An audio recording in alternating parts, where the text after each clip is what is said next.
అందరికీ నమస్తే అండి. నేను Harinath Yadav. Welcome to our channel Andhra vision.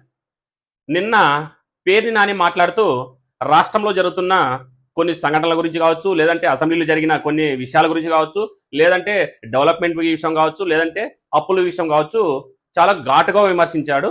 దానికి సంబంధించి ఈరోజు మనము ఆయన వేసిన కౌంటర్ ప్రతి కౌంటర్గా మనం వీడియో చేస్తున్నాము. ఒకసారి ఆయన ఏం మాట్లాడాడో ఒకసారి చూద్దాము. ఎవరైనా ఫస్ట్ టైం ఛానల్ చూస్తుంటే ప్లీజ్ సబ్స్క్రైబ్ చేసుకోండి. అలాగే ఎవరైనా చేసుకున్న వాళ్ళు చివరి వరకు చూడండి, అలాగే లైక్ చేయండి. మరంతా మీరు ఓటుగాళ్ళు అయితే నిన్నగారు మనం జరిగిన అసెంబ్లీలో, ఇవాళ దాకా జరిగిన అసెంబ్లీలో మైకులు పనిచేయక అసెంబ్లీని వాయిదా చేసుకునే కర్మ ఎవరికి పట్టింది ఎంతవరకు? మీరు అంత పోటుగాళ్ళు అయితే మైకులు పనిచేయక అసెంబ్లీని వాయిదా వేశారని చెప్తున్నారు కదా. ఆ అసెంబ్లీని కట్టిండేది కూడా చంద్రబాబు నాయుడు గారే. మనం 5 ఏళ్లు పాలించినాము, కనీసం యాడే కానీ ఒక ఇటుక కూడా కట్టిండే దాఖలాలు లేవు. దాంతోపాటు రాష్ట్రంలో అభివృద్ధి అనేది శూన్యం అయిపోయింది. ఎంతసేపు అప్పు చేయడము, బటన్ నొక్కడం, అప్పు చేయడం, బటన్ నొక్కడం, ఇది తప్ప మనం చేసింది ఏది లేకపోగా మళ్ళా చేసిన వాటిని కూడా ఆ అసెంబ్లీలో ఉన్న ప్రతి ఈ విషయంలో కూడా నారా చంద్రబాబు నాయుడు గారు తీసుకున్న నిర్ణయమే. అలాగే ఏదో చిన్న చిన్న మిస్టేక్లు వస్తుంటాయి. మైకులు పని చేయలేదంటే కొత్త మైకులు బిగించడానికి ఒకటి 2 రోజులు పట్టచ్చు, దానికి వాయిదా వేసుకున్నారు. దాంట్లో తప్పేముంది? అసెంబ్లీ వచ్చే కూడా వీళ్ళకి అర్హత లేదు. 11 మంది ఎమ్మెల్యేలు గెలిచినా కూడా కనీసము అసెంబ్లీకి రాకుండా దాదాపుగా 2 సంవత్సరాలు అవుతుంది. అసెంబ్లీకి రాకుండా బయట ప్రెస్ మీట్లు పెట్టడము, ఓవర్గా మాట్లాడటము. ఆంధ్రప్రదేశ్ రాష్ట్ర చరిత్రలో కలిసి ఉండగా కానీ విడిపోయా కానీ మైకులు పనిచేయక అసెంబ్లీ వాయిదా పడింది ఎక్కడన్నా ఉందా? ఈయన ఏం మాట్లాడుతున్నాడు? అసలు మైండ్ బ్లోయింగ్ అయ్యే విధంగా మాట్లాడుతున్నాడు. ఏదైనా కూడా ఎలక్ట్రిక్ వస్తువులు కామన్, పని చేయవు, దాంట్లో తప్పే ఉంది. 1-2 రోజులు లీవ్ తీసుకుంటారు, కొత్త మైకులు బిగిస్తారు. తుఫాను తర్వాత బలహీన పరిధి గారి ముందు మైకుల సంగతి చూసుకోండి.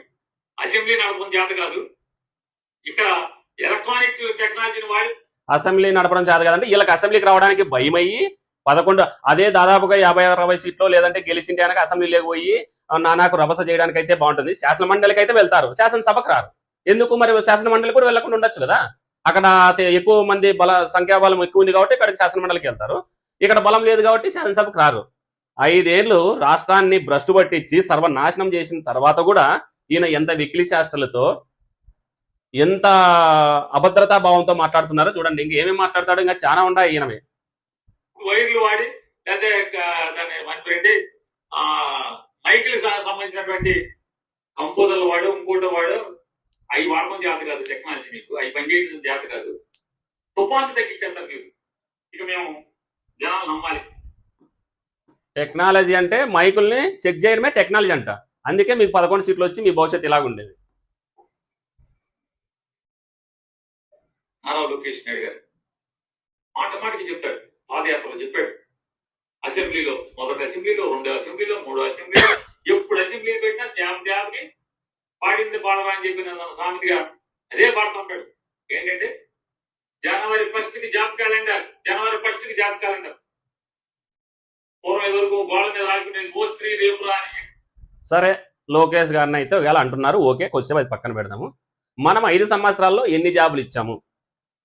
కొన్ని 100 మంది కార్యకర్తలు సూసైడ్ చేసుకునే కూడా వెళ్ళిపోయారనమాట, మీ వైఎస్ఆర్సీపీ కార్యకర్తలే. ఎందుకంటే మా గవర్నమెంట్ వస్తే ఏదో చేస్తుంది, మా జగన్ వస్తే ఏదో పొడుస్తాడని మీ కార్యకర్తలే దగ్గరుండి ఓట్లేసి గెలిపించి కనీసం ఉద్యోగాలు ఇవ్వక మీ కార్యకర్తలే మిమ్మల్ని తిట్టే స్టేజ్కి వచ్చారు. అంటే మీ కార్యకర్తలు అంటే స్టూడెంట్లుగా ఉన్నటువంటి కార్యకర్తలు.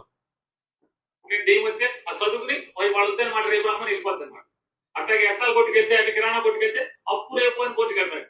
చదువుకుని వాళ్ళ అప్పుడు వాళ్ళ రేపు అనుకోవడం అప్పు. అట్లా జాబ్ క్యాలెండర్ జనవరి. ఏ జనవరి? 25 జనవరి అయిపోయింది, 26 జనవరి అయిపోయింది, నో జాబ్ క్యాలెండర్. ఇది మీ పిట్టలతో మాటలు. ఇవే తగ్గించుకుంటే బాగుంటుంది. పిట్టల ద్వారా ఇంకోటి ఈ ఎక్స్ట్రా మాటలు మాట్లాడితే ఈయన కూడా దగ్గరలో బొక్కలో వేయాల్సి ఉంటుంది అనమాట. ఈ 5 ఏళ్లలో మనం ఈ మాటలు మాట్లాడే 11కి వచ్చాం.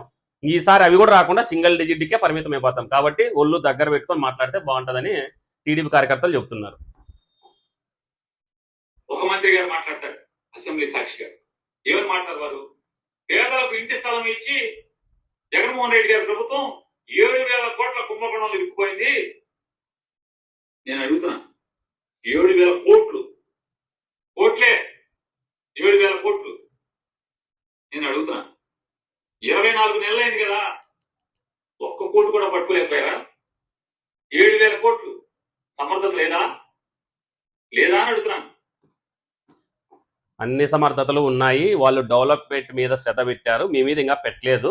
పెడితే అన్ని 7 కోట్లు వస్తాయి, 10 కోట్లు వస్తాయి, ఇంకా 100 కోట్లు కూడా వస్తాయి. మద్యం కేసులో ఈరోజు పేపర్ చూడండి ఒకసారి, ఎన్ని కోట్లతో వాళ్ళు ఆస్తులు కొన్నారు, ఆ ఈడీ వాళ్ళందరినీ జప్తు చేస్తుంది. అన్ని వస్తాయి, కొద్దిగా వెయిట్ చేయండి, తొందర ఎందుకు? నారా చంద్రబాబు నాయుడు గారు ఫస్ట్ గా ఈ పెనమలూరులో ఆ దినేష్ కుమార్ కాకుండా ఉన్న సిట్టింగ్ జడ్జి లో విచారణ చేయించు. ఎన్ని కోట్లు దొరుకుతాయో దొరకవు అర్థం అవుతుంది. కోట్లు ఏమైనా దొరికితే గిరిగితే అక్కడ దొరకాలి మీకు. చేయించుకోండి, చాలా కోట్లు దొరుకుతాయి, చేయించుకుంటారా? చావ లేదు, సొల్లు మాటలు, అసత్యపు మాటలు, విషం చెమ్మటం 2 ఏళ్ళైంది. చావలేదు, విషయం చెబుతున్నానండి. 5 సంవత్సరాలు రాష్ట్రాన్ని ఎంత భ్రష్టు పట్టించాలో అంత భ్రష్టు పట్టించినదే కాక, అప్పటి ప్రతిపక్ష నాయకుల్ని అసెంబ్లీలో వాళ్ళని ఎదుర్కోలేక ఫ్యామిలీల మీద పడి అసెంబ్లీలోనే ఆడవారిని ఎంత అవహేళనగా మాట్లాడారో రాష్ట్ర ప్రజలందరూ చూశారు. కాబట్టి 11 సీట్లకు వచ్చాం. ఈ పొద్దు కనీసం అసెంబ్లీలోకి కూడా రాలేని పరిస్థితిలో ఈయన ఉన్నాడు. ఈయన ఏదో నెలకోసారి రావడం, ప్రెస్ మీట్ పెట్టడము, అన్నీ కూడా సొల్లు కబుర్లే. ఈయన చెప్పేదాన్ని కూడా సొల్లు కబుర్లే. పేదలకు సవాల్ ఇస్తే ధర్మంగా నిజాయితీగా చేస్తే కుంభకోణం జరిగిందంటారు. ఏ కుంభకోణాన్ని పట్టుకోలేకపోతున్నారా? చేత కాదా మీకు? చావలేదా? మాటకి నారా లోకేష్ నాయుడు గారు తండ్రి కొడుకులు అందరూ బాబాయి బాబాయిని చంపి మా చేతిలో గొడ్డలు పెట్టాడంటారు లోకేష్ గారు. మరి బాబాయిని చంపిండేది ఎవరు? లోకేష్ చంపినాడా పోయి? వాళ్ళ జగన్మోహన్ రెడ్డి గారి బాబాయిని చంపిండేది జగన్మోహన్ రెడ్డి అని వాళ్ళ చెల్లెలు సునీతాని, వాళ్ళ చెల్లెలు షర్మిలానే చెప్తున్నారు. మేము చెప్పాల్సిన అవసరం లేదు, వాళ్ళిద్దరు చెల్లెళ్ళే చెప్తున్నారు జగన్మోహన్ రెడ్డి మా చిన్నాన్నని చంపించాడు అనేసి. ఇంక ఈయనకి ఇంకా రాష్ట్ర ప్రజలందరికీ అర్థమైంది, ప్రపంచంలో ఉండే తెలుగు ప్రజలందరికీ అర్థమైపోయింది. ఈయనంగా మళ్ళీ దాన్ని డైవర్ట్ పాలిటిక్స్ ఎంతసేపు ఉన్నా కూడా డైవర్షన్.